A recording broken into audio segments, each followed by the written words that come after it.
Kids up. This is probably where most of you are. Some of you are beyond emerging adulthood, but the traditional student is in the, and traditional in this case, I mean the student that goes to college right out of high school. They are emerging adults, and you're probably emerging adults. So let's go ahead and get started on chapter 9. The emergence of emerging adults. There are 5 distinctive characteristics of emerging adults. Age of identity explorations, exploring the various possibilities of work and love. The age of instability. Exploration leads to instability, of course. Self-focused age, learning to be more self-sufficient before committing. Age of feeling in between, feeling of being in transition. And I'll have to admit that I felt in between for a long time, probably into my 30s until I got out of the service. But then, and then I was my wife and I were traveling around. She was still in the military, and I was having to find new work wherever she was stationed.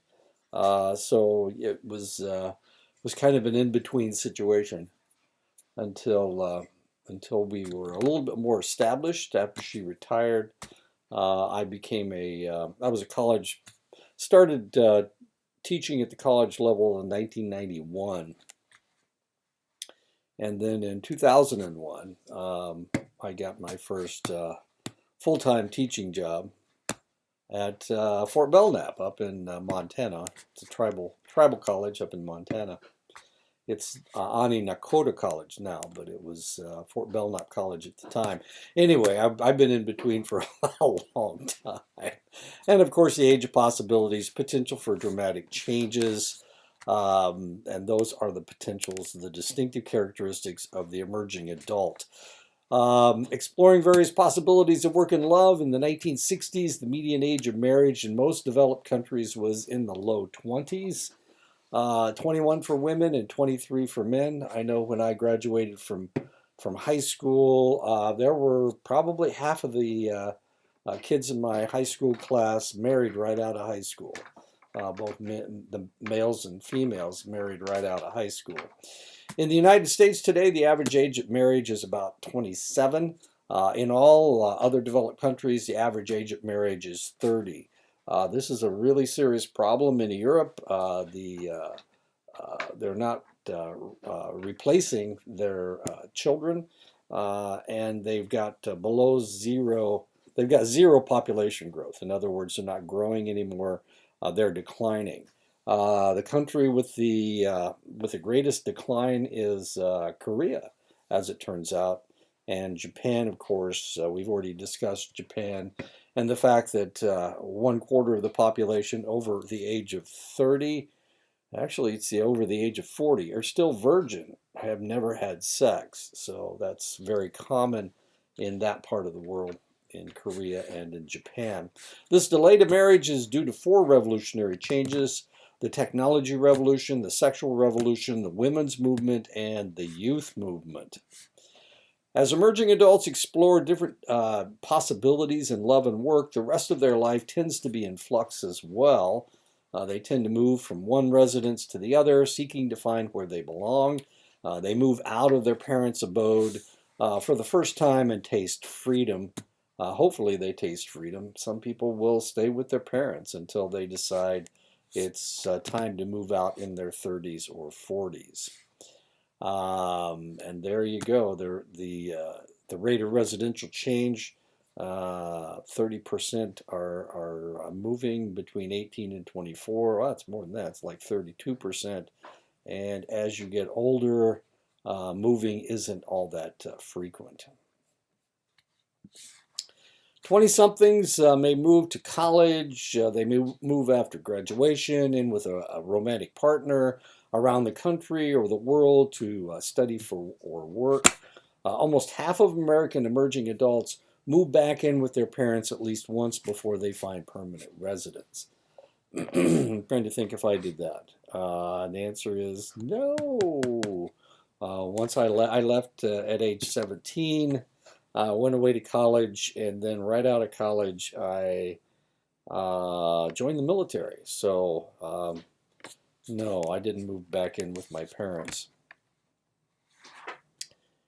And there you go. Emerging adulthood is a time when individuals shift from reliance on their parents to their own life. These individuals must focus on themselves to develop the self-reliance to make this traumatic break from their old selves to their new selves. And of course, the problem is creating a new self. Individuals of this age are developing decision-making skills, knowledge, and self-understanding. Individuals of this age tend to be less egocentric than adolescents, but they are seeking self-sufficiency. And of course, that's how it's done. Often these emerging adults feel like they are stuck in between, no longer an adolescent, but not yet an adult. Research indicates that these individuals often don't feel like adults until they are in their late 20s. And this may be because they're still having adolescent thoughts, especially if they drink alcohol. Alcohol tends to stop the maturation process in the brain. And so an individual that started drinking in college and continues to drink probably wouldn't feel as mature as an individual in their 30s and 40s as an individual who didn't drink, as weird as that sounds. Often they feel like they're approaching adulthood but haven't quite gotten there yet. And of course, I had children at age 19. My daughter was born at when I was 19. I became a single parent at, how old was I? 24. So I didn't have to worry about this because I was taking care of a couple kids. Research shows that it isn't only emerging adults in the United States that feel that they are in between. They feel the same way in Argentina, in Israel, in the Czech Republic, in China, and in Austria. So it's all around the world. South America, Europe, the Middle East, Asia, and of course, Austria is right below the Czech Republic. Emerging adults live in a world of expanding possibilities. Few of their dreams have been tested. Research shows that 89% believe that they will fulfill their dreams someday. If there is a problem in their life, such as a negative family life, this is the time when they are on their own and can move beyond their past. And of course, that is not a bad idea, moving beyond your past, especially if there is a problem with the past. You can get beyond that, hopefully.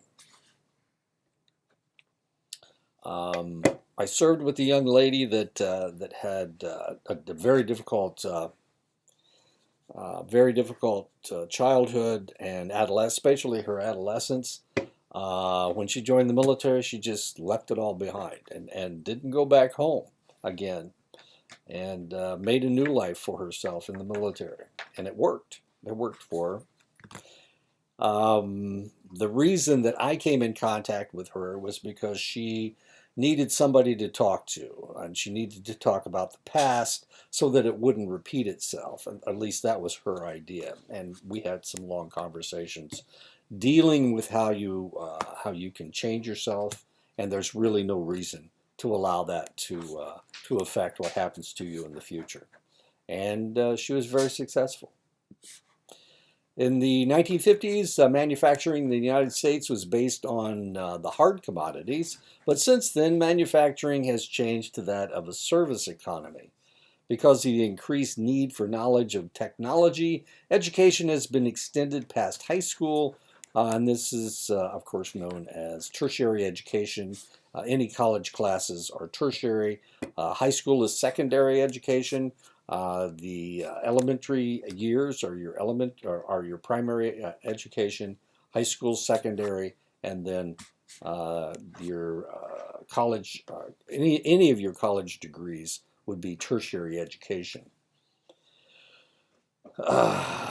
So one of the things that you need to know, I was educated in the Rust Belt in Indiana, which was part of the manufacturing area of the United States. Why in the world Indiana, Ohio, and Illinois, Michigan, of course, Detroit's in Michigan, Wisconsin. Why in the world would that be part of the Rust Belt? And the reason is because there was coal there for energy. There was also natural gas in that area, and there were also ores, steel. They could make steel in that area, and the closer it was to all of these sources, the cheaper it was to transport all of that material. So the manufacturing moved from the East Coast into the Midwest, and of course, when the manufacturing collapsed in the United States, actually it moved overseas. That area became changed. It completely changed. But then in the 1950s and 1960s, when I was going to school, there were all the factories were up and running. I lived right in between a number of large factories.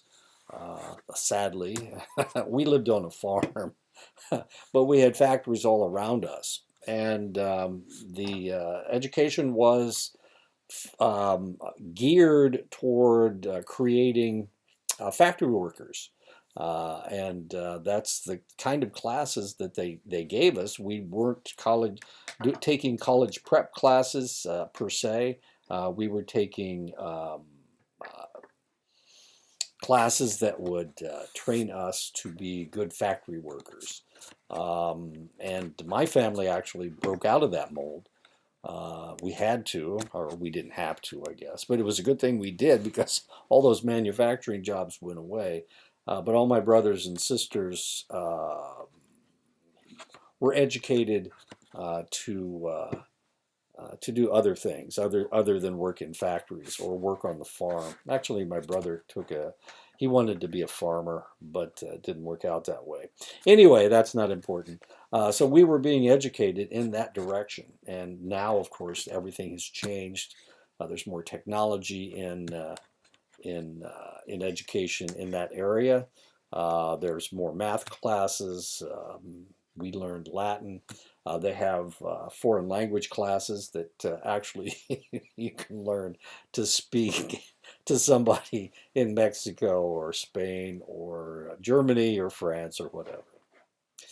Most people, so back in the 50s and 60s, we were actually educating people to be factory workers. And this is one of the problems. This is one of the reasons uh, why males are a minority in most college on most college campuses because they're still being educated to for manufacturing jobs for things other than education and whatnot. It's really kind of interesting, and it's something that we need to look at. The last issue of the APA, the Monitor, deals with supporting males in education because males are a minority on most college campuses. Used to be 35, 65, 35% of the population was male. It's getting really close to 30%, 70%, 70% female and 30% male. Isn't looking good for these guys, and you wonder, well, what are they doing otherwise? That's a good question. That's a good question. Most people are delaying, and of course, we need to focus in the future to educate those males as well as the females. Um, it's kind of a strange dichotomy because for the longest time, when I started in college, probably half of the colleges in the United States were all male colleges. Notre Dame, Princeton, all the Ivy League schools were all male. Most of them were all male. Um, a lot of colleges, Wabash, of course, is still all male, but there are only two all male colleges in the United States. Notre Dame was all male. That's one of the reasons. If you've ever watched the movie Rudy, that's one of the reasons why they talk about Notre Dame the way that they talk about it. It's because it was all male at that time. A lot of the colleges, only the state colleges, were co-ed at that time. So almost all the private colleges were all male. Anyway, okay, most people are delaying marriage thoughts or plans until they are done with their education. Thus, they are delaying marriage into their late 20s. Best time for reproduction starts at right around age 18 for both males and females. And by the time by the late 20s, that's kind of late. So, but of course, you can have babies into your 40s. Um, not always, not always the best thing though. The sexual revolution was sparked by the invention of the birth control pill in 1964, and that's something that you need to know. The birth control pill wasn't invented until 1964. So, what did you do before 1964 to keep from getting pregnant? And the answer is sometimes they didn't. A lot of teenage pregnancies prior to birth control pills, and even after the birth control pill was invented, it wasn't the best pill in the world. It had too much estrogen, and it was causing women to have problems, to get sick, caused blindness in some cases because of the excess estrogen. But of course, in time, they have revised it and changed it and changed the formula much better now than it ever has been in the past. Because of the fear of pregnancy was removed, sexual morality changed, and the sexual revolution was the result. Because intercourse could be engaged without fear of pregnancy, people took longer and longer to decide to marry. And I told you that about half my class got married right out of high school. I got married as a sophomore in college, but my wife was still in high school. She was a high school senior. Um, so now most young people have a series of sexual relationships before getting married, and premarital sexual relationships enjoys widespread tolerance. The other thing and of course, I told you about the sexual mores in Japan, where 25% of people over 40 years old have never had sex. What we're really talking about now is people in the United States, potentially people in Germany. I was watching a video the other day, and this young lady was, this German lady, she was talking about how the sexual mores in Germany, very different from what we have in the United States. If you have a boyfriend, then sometimes they'll have sleepovers. As weird as that sounds, of course, that's not going to happen in the United States. Usually, parents do not like for their teenage daughters they don't want to know that their teenage daughter is having sex. But in Germany, of course, it's a totally different. They have totally different mores, just a different place, and you have to accept that. That's just the way they do things there. It's kind of the same way in England. The Europeans are a lot more liberal as far as these things are concerned. And they use birth control. They use birth control, and they're perfectly happy allowing individuals to engage in intercourse. Really weird, I was reading about the laws in Holland, and the Dutch allow if a girl at age 12, if her parents agree to allow someone to have sex with her, then she can have sex at age 12. As interesting as that is, in the United States, of course, that would be considered statutory rape. But in Holland, as long as the parents agree, then with the situation, then it's not statutory rape as far as they're concerned. As weird as that may seem to us in the United States. So the sexual mores are not the same all around the world, and we have to accept that.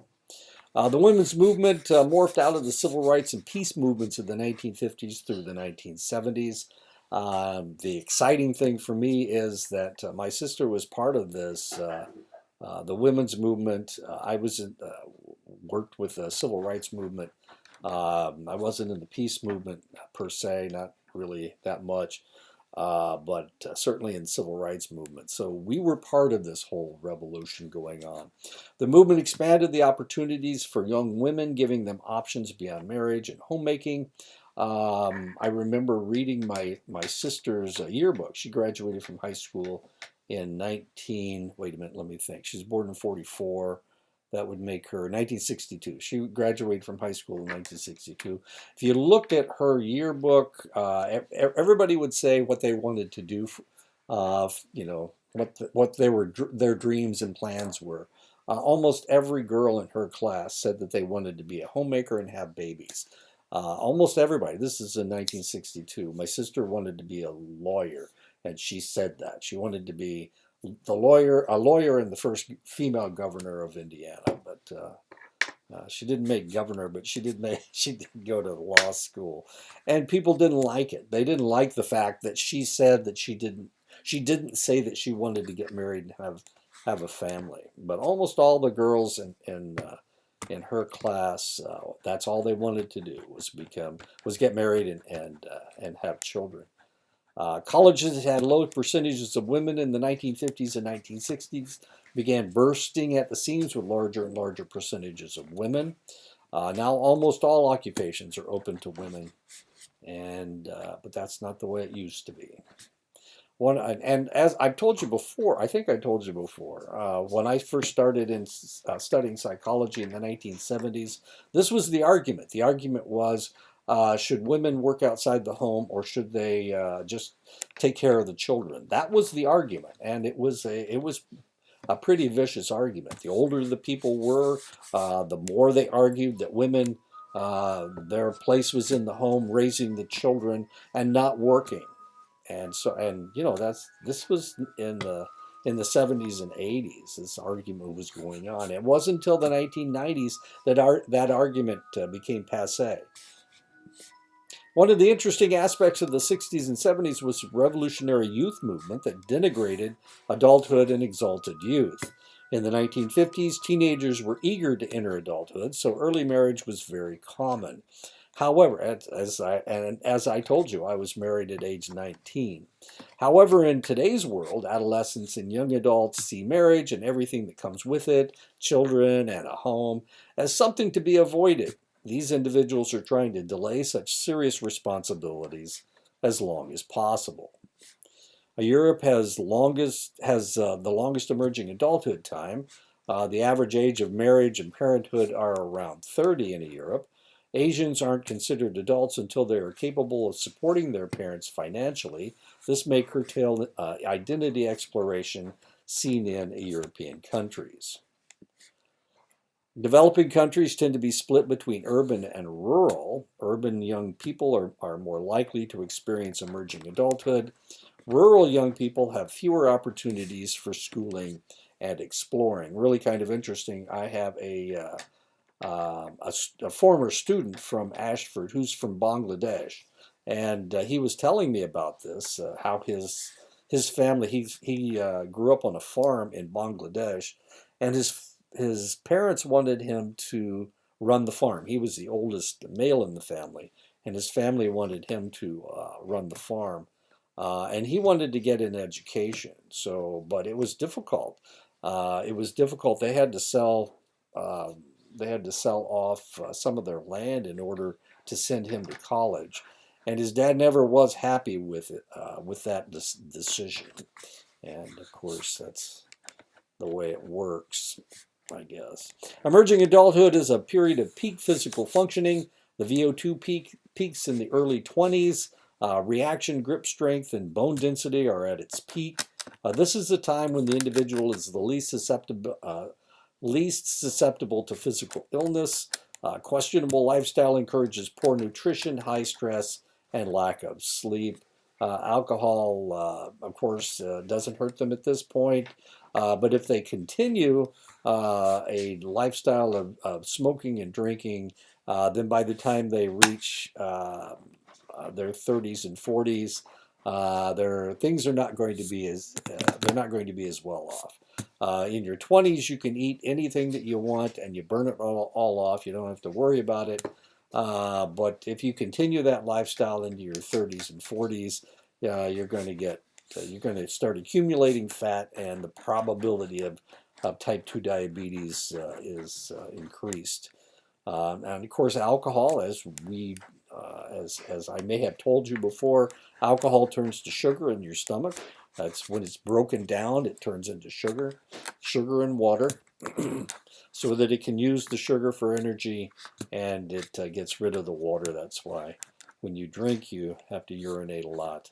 Anyway, so yeah, this is one of the reasons why people who drink too much at a relatively young age in their 20s and 30s develop diabetes, type 2 diabetes. It's not the only reason, of course. I mean, you can eat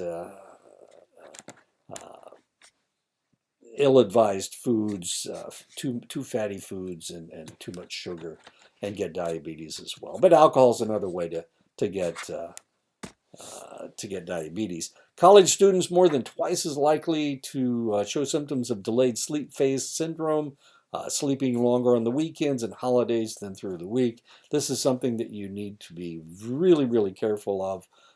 If you're one of those individuals that burns a midnight oil all week and then tries to make up that sleep deficit on the weekends, it is not a healthy way of functioning. This leads to poor academic and job performance, of course. It means that you're tired during the week, um, and you really can't make up sleep. You can't really make up sleep like that. College students tend to accumulate a sleep debt that they try to recover during any downtime, and of course that can lead to a lot of health problems. That's one of the reasons why college students are so susceptible to diseases. 2/3 of students report sleep problems. 1/4 report severe sleep disturbances such as insomnia, eveningness versus morningness. Some emerging adults prefer early to bed and early to rise, while others have a more late to bed, late to rise pattern. These patterns tend to change with age due to growth hormones. Emerging adults are encouraged to maintain good sleep hygiene, wake up at the same time each day, get regular exercise, take late afternoon naps, limit caffeine intake, avoid excessive alcohol intake. In the United States, car fatalities are the highest between the ages of 16 and 24, mainly because you're not that good at driving yet. I mean, you don't have that much experience. Your reaction time is much, much better, but you don't have the experience. You need to keep your eye on the road, and a lot of kids are this stupid. They're texting while they're driving. This is due to inexperience. As I said, the most dangerous time for a driver is a year after they receive their license. No, it's not the only accident I've ever had. I've had 2 accidents in my life. One was right after I got my license. I ran into the back of this guy when he was turning. He didn't turn on his turn signal, and I started to pass him.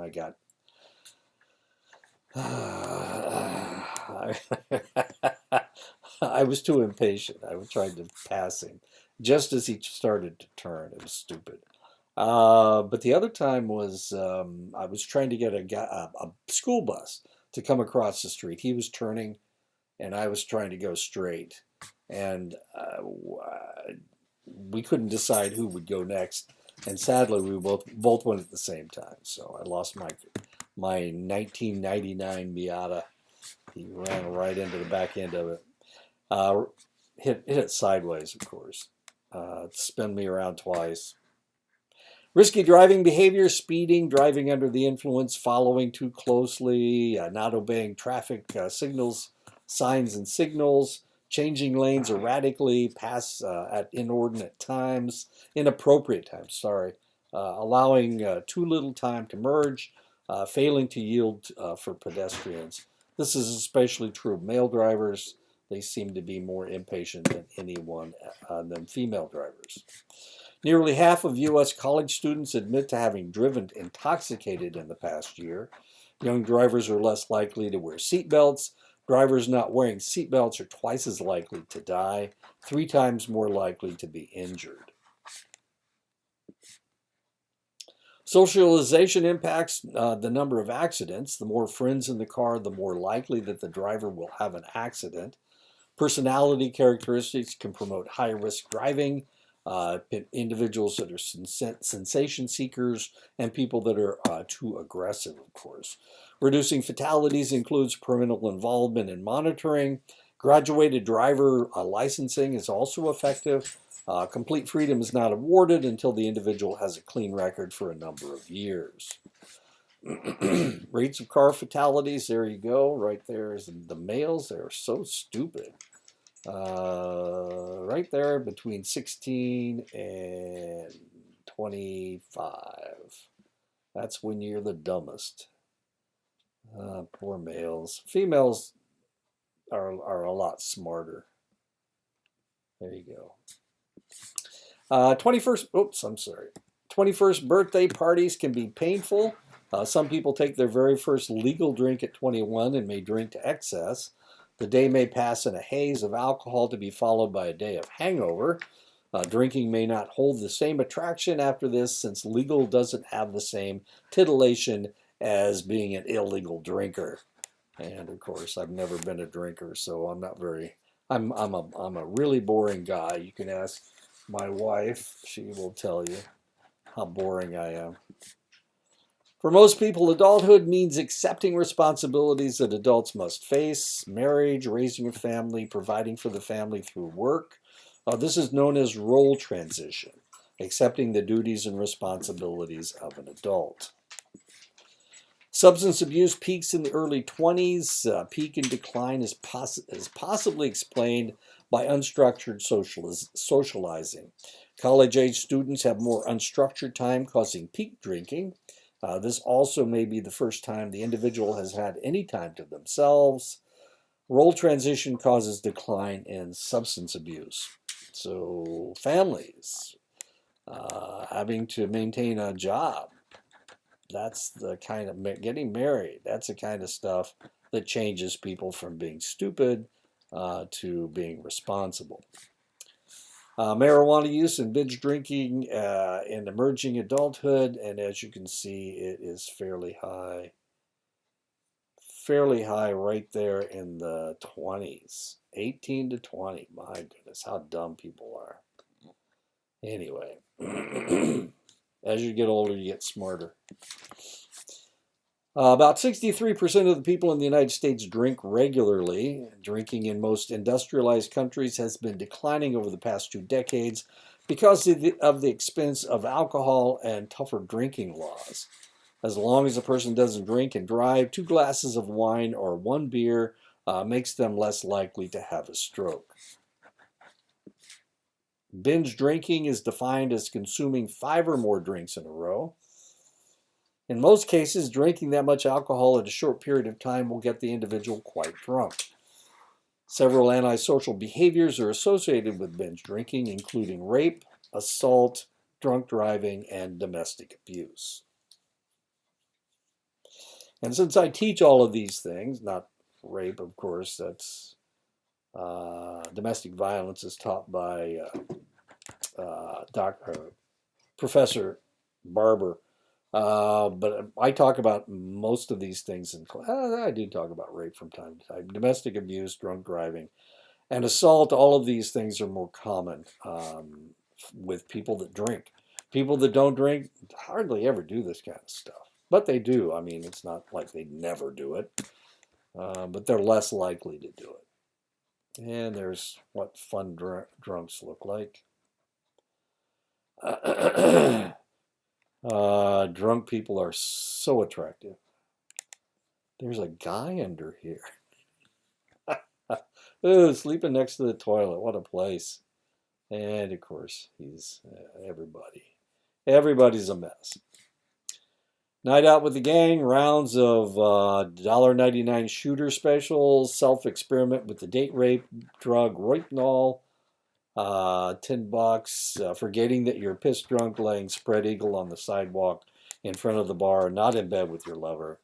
It's this lady right here. She's a mess. Priceless. Jokes. 1 in 13 adults abuses alcohol or are alcoholic. Most of these guys were males, right? Male, male, male, male, female, male. Okay. So men are worse drinkers than females usually. But you get them drunk, you never know what's going to happen next. And she just thinks it's the funniest thing in the world. 1 in 13 adults abuses alcohol or are alcoholic. Alcohol dependence is a combination of several chemicals in the brain that causes the individual to crave alcohol. GABA inhibits impulsiveness. Glutamate excites the nervous system. Norepinephrine, dopamine, serotonin, opioid peptides. Long-term drinking can deplete or increase levels of these chemicals in the brain so that the individual craves the substance. And there you go. Sometimes you just have to go to sleep, even if it's on a urine-soaked bathroom or in the wheel well. Oh, that's not the wheel well. Anyway, how in the world did he get in there? Researchers have determined that as people age, they develop the ability to use better and better judgment, and this is known as post-formal thought. Truth may vary from situation to situation. Solutions must be realistic to be reasonable. Ambiguity and contradiction are the rule rather than the exception. Emotion and subjective factors usually play a role in thinking. Now, remember what I said about alcohol arresting the maturation process of your brain. And that may be one of the reasons why we see all of these really interesting people. Part of post-formal thought is the development of reflective judgment, or the ability to reason through dilemmas dealing with current affairs, religion, science, personal relationships, and other daily factors. Reflective judgment is not automatic, and it takes decades to develop. The first 3 stages in the reflective judgment model represent pre-reflective thought. In these stages, the individual does not perceive that their perception could possibly be inaccurate. These individuals have a hard time understanding that some problems do not have cut and dried answers. In stages 4 and 5, the individual acknowledges that not all situations have conditions that can be totally known. Solutions must be based on situations and evidence. Knowledge is seen as subjective. As the individual moves into stages 6 and 7, they realize that knowledge is constructed from evidence and argument after careful analysis of the problem or situation. Reflective judgment is only possible through continual reevaluation of beliefs and new evidence. Training beyond secondary school is called tertiary education. Around World War I, less than 10% of the population in any country obtained tertiary education. Until the 1970s, most of the people seeking tertiary education were men. Because of religious beliefs, women were considered cognitively and emotionally inferior to men. This is before the 1970s. Some people in the world still have this feeling. As a matter of fact, if you are aware of what's going on in Afghanistan, since the U.S. pulled out, the Taliban have taken over. They are very fundamentalist, and they are stopping education for women. And this is one of the reasons, because they feel that women are cognitively and emotionally inferior to men. Tertiary education has become a normative experience with women outnumbering men. And as I told you before, it's approaching 30-70.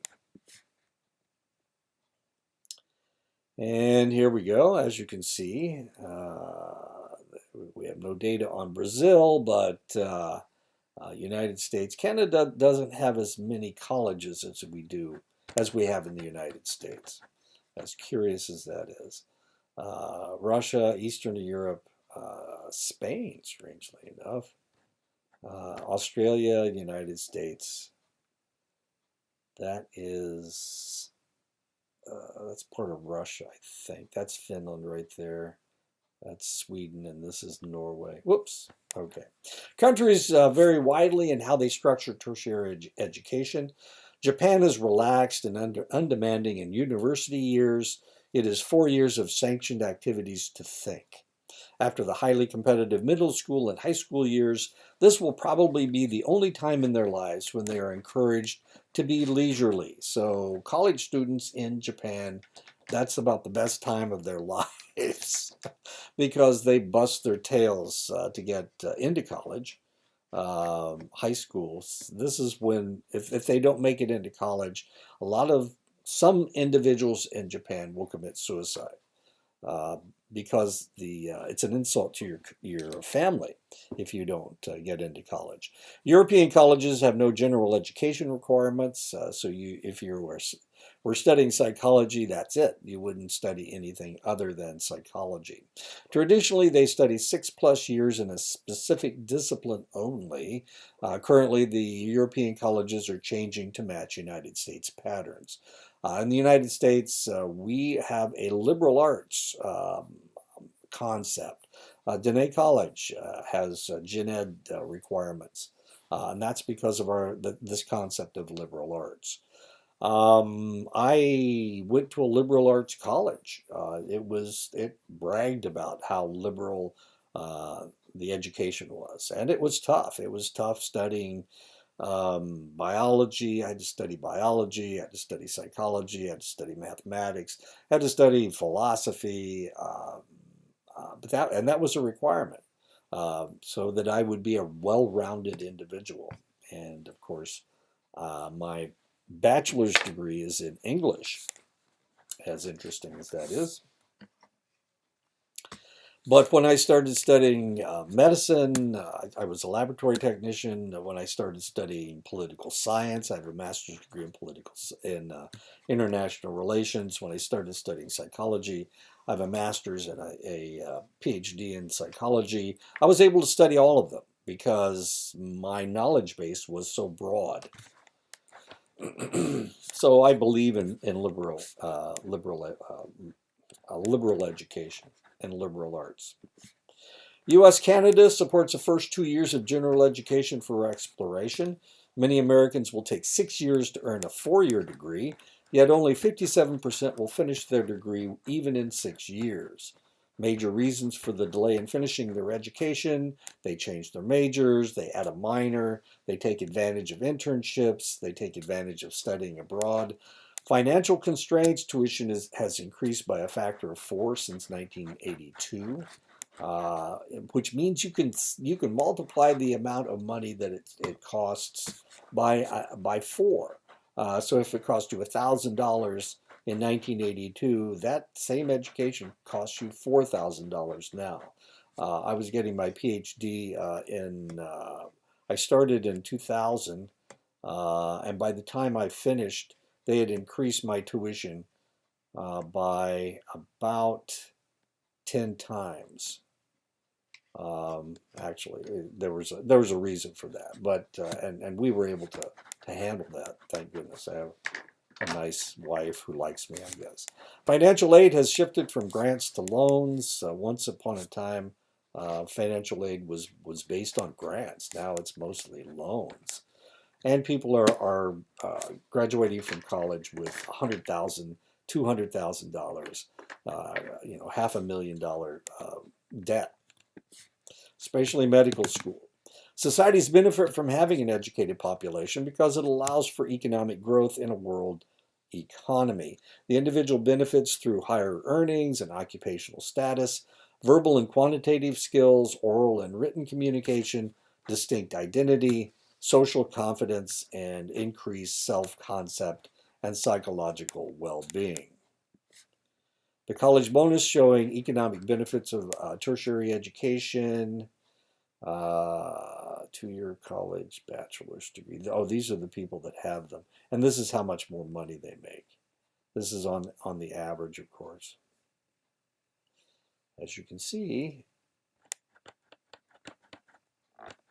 the number of people getting a 4-year degree, much lower than, well, anyway, it's logical. All this stuff is logical. For some of the job search is systematic and changing. For some, the job search is systematic and changing. For others, the job search is more meandering and without focus. For tertiary education, many struggle to find work that pays enough to live on. With tertiary education, basic skills are needed to obtain employment. The six basic skills are necessary for a new job: reading at the ninth grade level or higher, doing math at a ninth grade level or higher, solving semi-structured problems, communicating orally and in writing, using a computer for word processing and other tasks, collaborating in diverse groups. And of course, I can do all of these except my computer skills aren't all that hot. Uh, Word processing, what are they talking about? When I was in high school, there were no computers. Well, there were, but they were the size of a desk. I mean, they were huge. Now we have laptops. Of course, you can do college. You can almost go to college with your telephone, with your cell phone, as weird as that is. But when I was in college, of course, we had to type out all of our papers. There weren't even any word processors. We had to do our research by going to the library. It was tough. It was a lot tougher back then than it is today. Now you can sit at home and go to your database, find all the research you need, and then type it out if you need to make a change. Instead of ripping that out and throwing away that sheet of paper and then typing it up again, now you can, of course, type it and edit it as afterwards. So in the old days, it was harder, much harder. Unemployment rates are twice as high for emerging adults as for adults beyond the age of 25. Unemployment for young adults and teens is especially high, as they are for minorities. Over half of high school dropouts are unemployed. Manufacturing jobs have diminished. Urban decline also impacted rise in unemployment. Self-esteem increases with emerging adults. Awkwardness of physical appearance declines because their appearance becomes more stable. Peer evaluations from high school are less likely as people get away from high school social milieu. Family relationships tend to improve. There is a greater degree of control over one's life, and now you are no longer a part of your high school group. You don't have to. That was a certain time in your life, and that's the last time that you'll ever be like that. College isn't that way. According to Erickson, this is a time of identity versus identity confusion. Cliquishness and intolerance of differences, both hallmarks of the adolescent social scene, are defenses against identity confusion. Individuals need a stable identity before reaching intimacy, and this may explain prolonged cohabitation and less frequent marriages. Identity formation historically has been thought to occur in adolescence. However, emerging adulthood is the time period of importance for identity formation.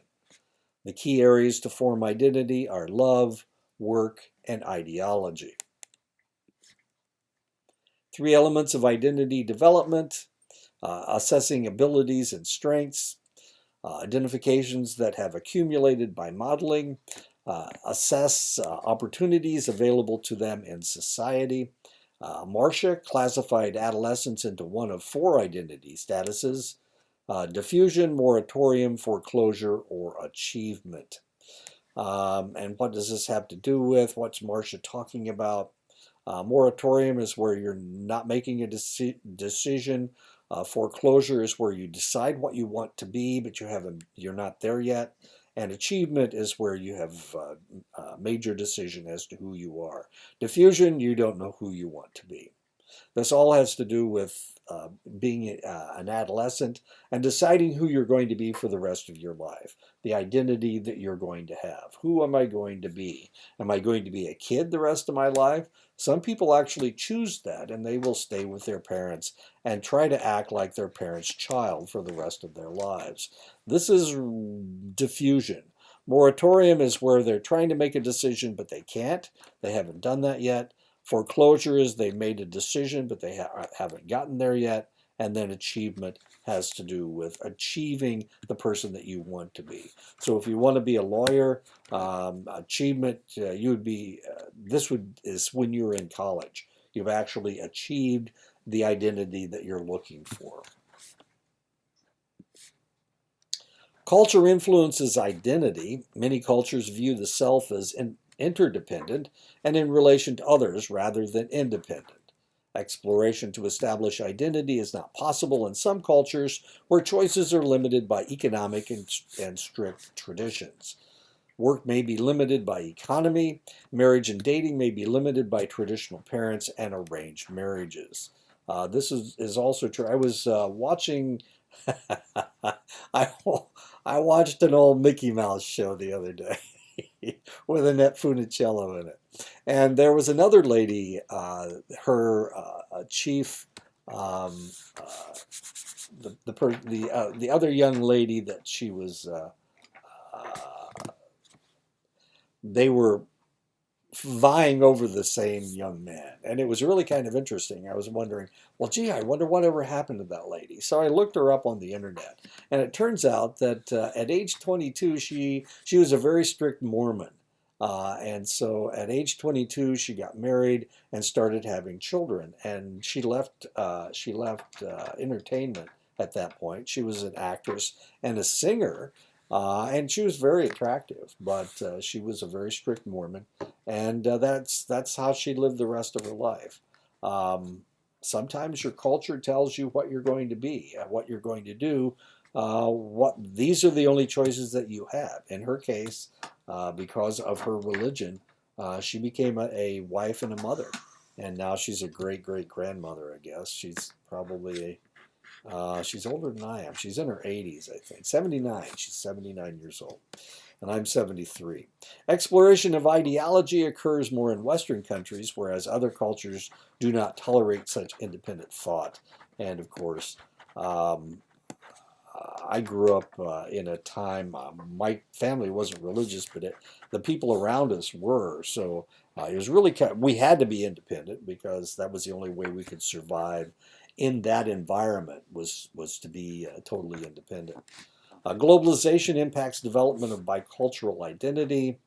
Bicultural identity has to do with, globalization has to do with individuals whose focus is not local, it is more universal. So they see the big picture rather than the small picture. So if you've lived in the same place all of your life, then the local culture is probably the most important thing. I graduated from high school in 1967. So I've been out of school for 56 years. When I went back for my high school reunion, there were still individuals that had never really left home. They had never been anyplace else. They would say, yeah, I went on vacation to Texas. Yeah, but I mean, you still act like and sound like somebody from high school. Really kind of curious. Global or hybrid identity and culture. Okay, we were talking about being bicultural. Identity is more complex if the individual is a member of an ethnic minority group. As adolescents move into adulthood, they become more and more aware of their ethnic identity. Minority adults are forced into dual identity, their minority status and majority status, African American, French Canadian, Turkish, Dutch. 4 ways of responding to ethnic awareness. One is assimilation, adopting the ways of the majority culture. Another is marginality, rejecting both your own culture and that of the majority culture. A third one is separation, interacting only with your own ethnic group. And the other is biculturalism, developing dual identity. Most minorities are bicultural. Some don't like people from the majority culture. They only like their own culture. Ideas about gender have become more egalitarian in the United States during the 21st century. However, gender stereotypes still do exist, especially with regard to work. Women's work is more likely to be rated less favorable than men's, even by other women. And of course, that's one of the reasons why there is inequity as far as pay is concerned. Smith and Snell in 2010 found that among emerging adults, religious beliefs were stronger than behavior. 44% reported that belief was important in their lives. Religious doctrine is not as important as a belief in God. 75% reported believing in God. More tolerant of religious differences, religious beliefs related to higher well-being and lower high-risk behaviors. So we have more people that believe in God, but not that many people actually practice their religion. According to Smith and Snell in 2010, emerging adults tend to have a more individualized approach to religion. 4 major categories: agnostics and atheists. 40%, most are complacent, though there are some who are strongly anti-religious, but most don't really care. And that's been my experience with people that claim their agnosticism or their atheism. Most of them just don't care about religion, and they will tell you that. But there are some people that are strongly anti-religious. Deists, 15% believe that there is something out there, but they are not exactly sure what it is. These individuals are called deists. An example of a deist would be Thomas Jefferson. George Washington was a deist. Most of the early presidents of the United States considered themselves deists. Liberal believers, 30% liberally accept and ignore what they want from their faith.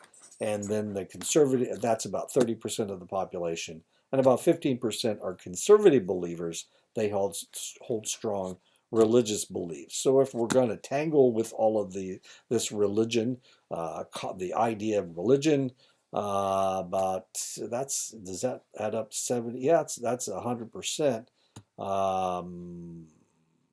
Only about 15% have strong traditional beliefs. In the United States, participation in conventional politics is low. In the last couple of elections, there actually have been higher, but we've had more voters than we have had in the past. Involvement in political parties is about 25% for both parties. And voting has been below 50%, strangely enough, until the last couple of elections.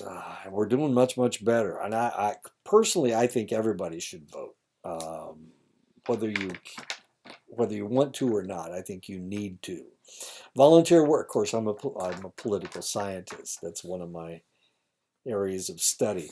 Volunteer work and political demonstration is high involvement in political extremes. Increases in political extremes impacted by fewer social ties and obligations to other age periods.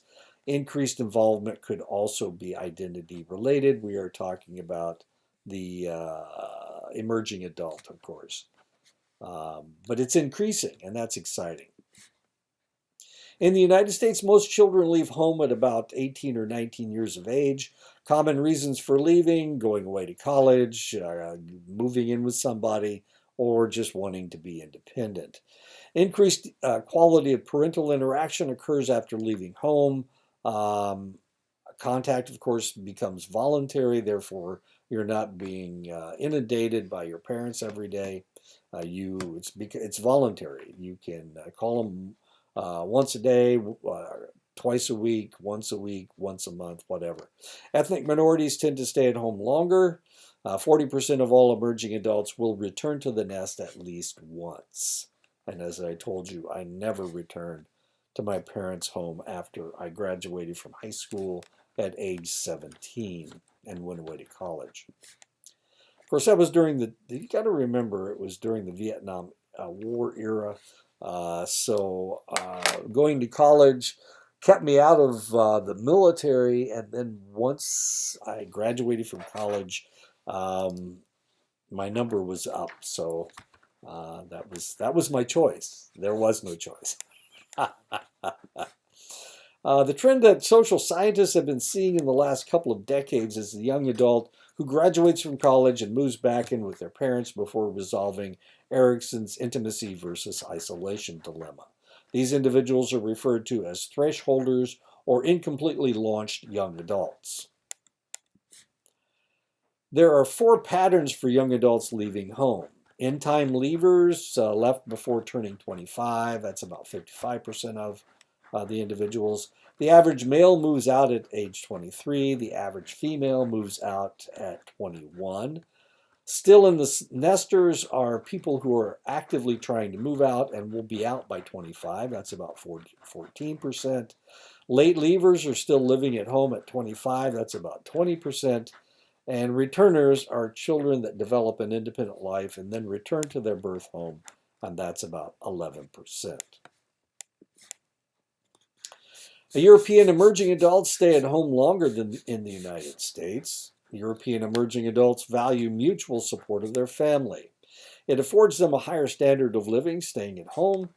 Parental understanding increases in emerging adults. Intimacy grows in importance as people pass from adolescence to adulthood.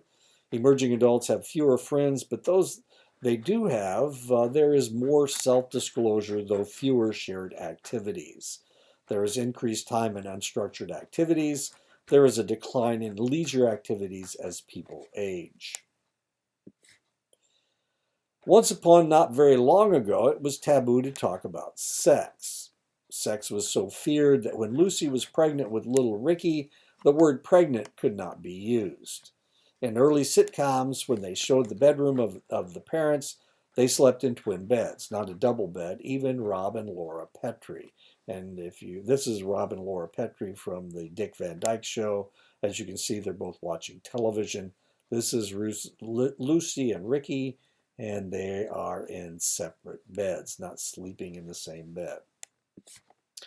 Sex is more accepted in today's society. In today's society, premarital sex is expected, non-marital sex is common, and casual sex is touted as perfectly acceptable behavior.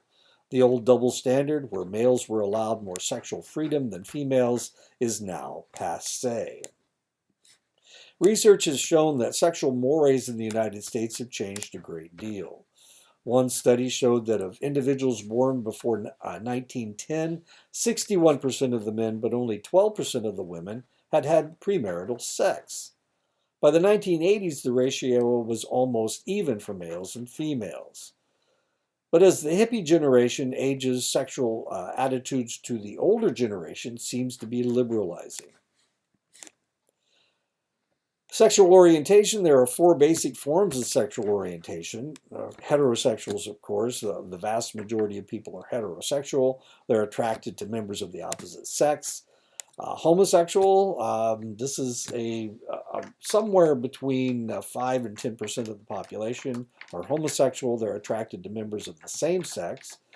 Bisexual, attracted to members of both sexes, and it's very difficult to tell how many those are. And asexuality, not especially attracted to anyone. And of course, it's difficult to determine how many asexual people there are. Sexual orientation represents feelings and self-concept. They may or may not be expressed in behavior. And of course, that is part of the problem as well. While homosexuality has been around since the dawn of man, it was considered a mental illness until the DSM-3 50 years ago. Yet homosexuality has been acceptable in more countries than it has been rejected, and in one ancient Western society, ancient Greece, it was the accepted norm. Incidence of homosexuality seems to be about the same in all cultures.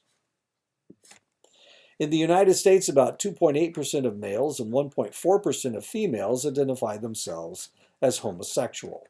Homosexual encounters do not make someone gay. 5% of males and 4% of females report adult homosexual encounters in their lifetime. People in large cities report more homosexual encounters for males, about 9%, but only 3% for women. Sexual orientation emerges for most people in early adolescence without any prior sexual experience. For this reason, psychologists do not consider sexual orientation a conscious choice that can be changed. Biology may play an important role in sexual orientation. Research shows looking at homosexuality and sibling connections, the closer the genetic connection, the more likely a similar orientation. Some research indicates that male homosexuality may run in families. One of the residual benefits of the sexual revolution has been the acceptance of being single. 60% of women and 80% of men between 20 and 24 are not married in the United States. 5% of women and 4% of men never marry in their lifetimes. Reasons include freedom in movement and sexuality, fear of divorce, and joy in being alone. Internet use is higher among emerging adults than any other group. Emerging adults spend an average of 3.5 hours a day on the internet. Used for college work, it's a study in UK found that the number of hours online negatively correlated with your grades. Social networking, presentation issues can become controversial. Identity play can be common. Pornography, the number one use of the internet is pornography. In a study of college students, 87% of the males and 31% of the females reported viewing internet pornography. Mobile phones, social networking, and communicating with friends, text messaging increases use for stay in contact with family and friends. And sometimes it's constant, and it's getting more and more constant with young adults and young children, actually. And that is the end of chapter 9. Fun chapter. Enjoyed it. I'll talk to you about chapter 10 next week.